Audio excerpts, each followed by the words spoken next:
ವಿಜ್ಞಾನ ಜೀವನದ ಒಂದು ಭಾಗ. ವಿಜ್ಞಾನವಿಲ್ಲದೆ ಜೀವನವಿಲ್ಲ.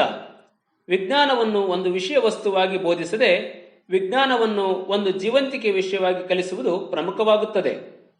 ಕೇವಲ 4 ಗೋಡೆಗಳ ನಡುವೆ ನಿರಂತರವಾಗಿ ಗೋರ್ಗರೆಯುವುದರ ಬದಲಾಗಿ ನೈಜ ಅನುಭವದೊಂದಿಗೆ ಪರಿಸರದಲ್ಲಿ, ನಮ್ಮ ಸುತ್ತಮುತ್ತಲಿನ ಪ್ರದೇಶದಲ್ಲಿ ನೈಜವಾಗಿ ಆನಂದಿಸಿ ಕಲಿತಾಗ ಅದು ಪರಿಣಾಮಕಾರಿಯಾಗಿರುತ್ತದೆ.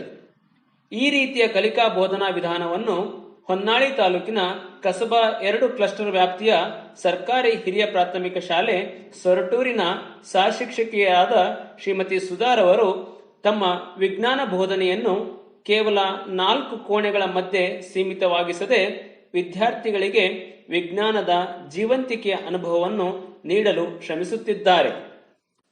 ಶಾಲೆಯ ಮುಖ್ಯ ಶಿಕ್ಷಕರ ಹಾಗೂ ಎಲ್ಲ ಸಹೋದ್ಯೋಗಿಗಳ ಹಾಗೂ ಸಮುದಾಯದ ಸಹಕಾರದಿಂದ ಇದನ್ನು ಸಾಧಿಸುವಲ್ಲಿ ಯಶಸ್ವಿಯಾಗಿದ್ದಾರೆ. ಇವರು ವಿಜ್ಞಾನ ಬೋಧನೆಯಲ್ಲಿ ನೈಜ ಪ್ರಯೋಗಗಳನ್ನು ವಿದ್ಯಾರ್ಥಿಗಳಿಂದ ಮಾಡಿಸುವುದು, ಗುಂಪು ಚಟುವಟಿಕೆಗಳನ್ನು ಮಾಡಿಸುವುದು, ಶಾಲೆಯ ಪರಿಸರವನ್ನು ಸುಂದರವಾಗಿಸುವಲ್ಲಿ ವಿದ್ಯಾರ್ಥಿಗಳನ್ನು ತೊಡಗಿಸುವುದು, ಕ್ರಾಫ್ಟ್ ಮತ್ತು ಆರ್ಟ್ನ ಮೂಲಕ ವಿಜ್ಞಾನವನ್ನು ತಿಳಿಸುವುದರ ಮೂಲಕ ವಿಜ್ಞಾನದ ಬಗ್ಗೆ ವಿದ್ಯಾರ್ಥಿಗಳಲ್ಲಿ ಪ್ರೇರಣೆಯನ್ನು ತುಂಬುತ್ತಿದ್ದಾರೆ. ರಾಷ್ಟ್ರೀಯ ಮಕ್ಕಳ ವಿಜ್ಞಾನ ಸಮಾವೇಶಗಳು, ವಿಜ್ಞಾನ ವಸ್ತು ಪ್ರದರ್ಶನಗಳು, ಯೋಜನಾ ಕಾರ್ಯಗಳನ್ನು ಮಾಡುವುದರ ಮೂಲಕ ವಿದ್ಯಾರ್ಥಿಗಳಲ್ಲಿ ವಿಜ್ಞಾನದ ಬಗ್ಗೆ ಸಂಶೋಧನೆ ಮಾಡುವ ಹಂಬಲವನ್ನು ಹೆಚ್ಚಿಸುತ್ತಿದ್ದಾರೆ. ರಂಗೋಲಿಯ ಮೂಲಕ ವಿಜ್ಞಾನ ತಿಳಿ ಕಾರ್ಯಕ್ರಮದ ಮೂಲಕ ವಿಜ್ಞಾನದ ಸೃಜನಾತ್ಮಕತೆಯನ್ನು ಹೆಚ್ಚಿಸಿದ್ದಾರೆ.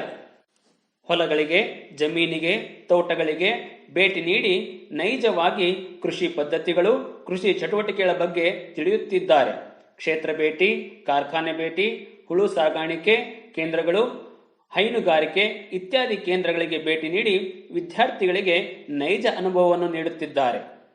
ಗ್ರಾಮಗಳಲ್ಲಿ ವಿಜ್ಞಾನ ನಾಟಕಗಳನ್ನು ಆಡುವುದರ ಮೂಲಕ ಸಮುದಾಯದಲ್ಲಿ ವಿಜ್ಞಾನ ಜಾಗೃತಿಯನ್ನು ಮೂಡಿಸುವುದರ ಜೊತೆಗೆ ವಿದ್ಯಾರ್ಥಿಗಳಲ್ಲಿ ವಿಜ್ಞಾನ ಮನೋಭಾವವನ್ನು ಬೆಳೆಸುತ್ತಿದ್ದಾರೆ.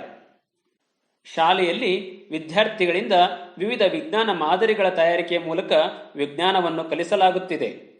ಹಾಗೆಯೇ ಶಾಲೆಯಲ್ಲಿ ಬಾಹ್ಯಾಕಾಶ ವೀಕ್ಷಣೆಯ ಕಾರ್ಯಕ್ರಮಗಳನ್ನು ಆಯೋಜಿಸುವುದರ ಮೂಲಕ ಬಾಹ್ಯಾಕಾಶದ ಬಗ್ಗೆ ಇರುವ ಕುತೂಹಲವನ್ನು ವಿದ್ಯಾರ್ಥಿಗಳಲ್ಲಿ ಹೆಚ್ಚಿಸುತ್ತಿದ್ದಾರೆ.